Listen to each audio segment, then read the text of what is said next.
جیسے غلام چنے.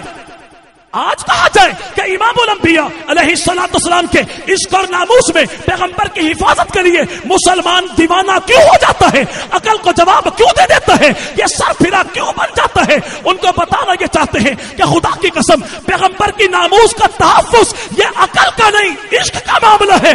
عقل کو جواب دے دیجئے, دیوانے بن جائیے, پیغمبر کی ناموس پر مر مٹیے. خدا کی قسم یہ ایسی زندگی ہے جس کو خالق کے کائنات نہ موت کہتا ہے نہ کہنے دیتا ہے. اور وہ اگر دیکھنا ہو عملی مظاہرہ, کالی کملی والا محبوب نہیں, کالی کملی والے کے قدموں میں بیٹھنے والے حبشہ کے کالے بلال کی خاک پاک پر قربان ہونے والے جنگ کے حق نواز کو دیکھ لیجیے.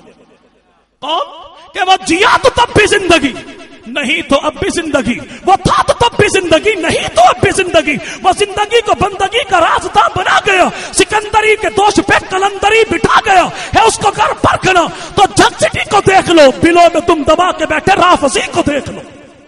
تو میرے دوستو, امام الانبیاء علیہ السلام کی ذات پر آج جب کوئی بات کرتا ہے, آج کے روشن خیال دم کٹے سیکولر اسکالر اور وہ یورپین میڈیا کہ جن کا حسب نسب ہسپتال کے رجسٹر سے آگے بڑھتا نہیں, قلم اٹھائے تو پیغمبر کی ناموس پر تحقیق کرے تو اللہ کے نبی کی, گستاخی کرے تو رسالت مآب کی, تنقید کرے تو نبی کے نظام پہ, بات کرے تو پیغمبر کے مقام پہ. اور جب کوئی بات کی جائے آگے سے جواب یہ ملتا ہے مسلمان بہت جذباتی قوم ہے, چھوٹی سی بات کے اوپر کیا تڑپ اٹھتے ہیں, جوش میں آ جاتے ہیں. ہم کہتے جناب تو 14ویں صدی کے اس مسلمان کی بات نہ کر, ہمیں تو یہ سبق نبی کے قدموں میں آنے والے مسلمان اول ابو بکر صدیق نے دیا ہے. بیعت رضوان کا موقع, اور بیعت رضوان سے پہلے اللہ کے نبی نے دیکھا ابو بکر صدیق اپنے سفید داڑھی والے باپ ابو قحافہ کو تھپڑ مارتے ہیں. آقا نے پوچھا ابو بکر خیریت ہے؟ بزرگ ہے, سفید داڑھی ہے, تھپڑ کیوں مارا؟ عرض کی آقا ہے تو میرا باپ, لیکن اس کی زبان پر جملہ آپ کی شان کے خلاف آیا. خدا کی قسم یہ تو بھی تھپڑ مارا ہے, اگر میرے ہاتھ کے اندر تلوار ہوتی تو باپ کی گردن اتار دیتا. ایک لمحے کو نہ دیکھتا کون ہے.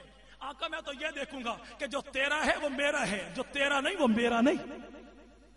سبق دیا بیعت رضوان کے موقع پر.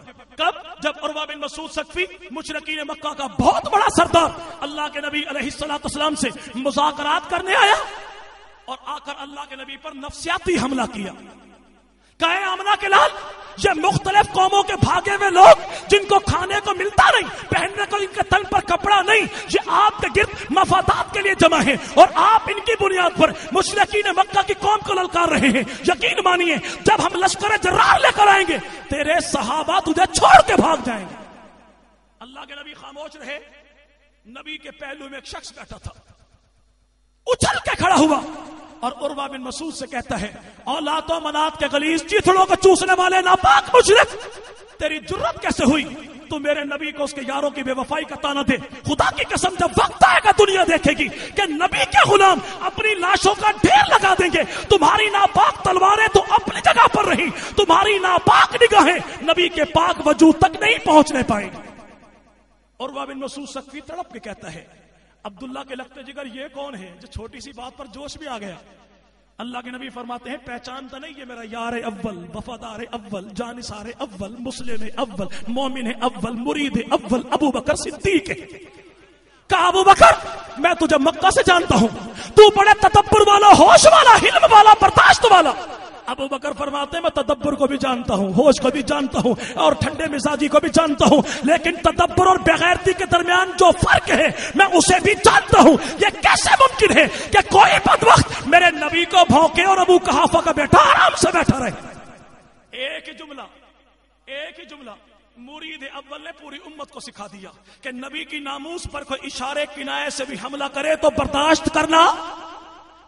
کرنا نہیں ہے. اب تھوڑی دیر گزری, نبی کے صحابی کا یہ جوش جذبہ خدا کی قسم 1400 سال پہلے نبی کے غلاموں کا ہو یا آج کے دور میں ہو، اس دور کے اندر پیغمبر کے صحابہ نے اپنی محبت کا مظاہرہ کیا تو اس دور کے کافر کو عقل آ گئی۔ آج کے دور کے اندر وہ مسلمان چاہے غازی علم الدین کی شکل میں ہو، غازی مرید حسین کی شکل میں ہو، غازی عامر عبد الرحمان چیمہ کی شکل میں ہو، غازی حق نواز کی شکل میں ہو یا غازی ممتاز